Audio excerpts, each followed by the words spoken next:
Kitap açıq qalır, səhifə qaralır. Oxuyan kör olur deyirlər, amma kör deyil.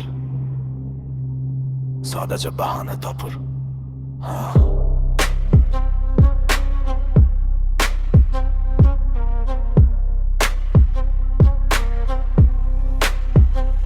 Şeytanın kitabı, hər sətrində lənət. Oxuyan görməz, əlindədir sübut sənət. Cəhənnəm dərin deyil, liftlə düşmərik biz. Blokun qarşısında oturub siqaret içdiyimiz his. Burada yanır yollar, asfaltın içi qızar. Gecə sığınacaq deyil, başımızın içi bazar. Lucifer taxt qurdu, özümüz gətirdik tastı. Dırnağımızla qazdıq, məzar adına yazdıq baxtı. Lucifer ad deyil, içimizdəki gecə. Dua altına gizlədilən gizli dilək. Gizli gecə şeytan göstər deyən barmaq. Həmin o barmaq sabah imza atır qanla. Şeytanın kitabı, səhifə lənət. Oxuyan kör olur, görmür həqiqət. Cəhənnəm aşağıda deyil, burada bu məhəllədə. Mən şeytan axtarmıram, güzgüdə Canın kitabı yazılmır otda qanda. Qələm insanın əlində, imza qalır vicdanda. Qanunsuz qanunlar, ədalət kar korlal. Məhkəmə binası hündür, içi bomboşlarda.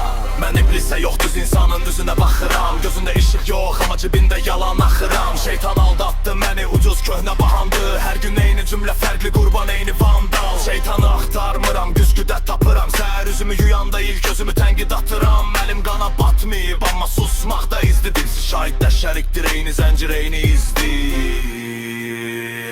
Şeytanın kitabı, səhifə lənət. Oxuyan kör olur, görmür həqiqət. Cəhənnəm aşağıda deyil, burada bu məhəllədə. Mən şeytan axtarmıram, güzgüdə Hər səhifə bir an, hər imza bir damla qan.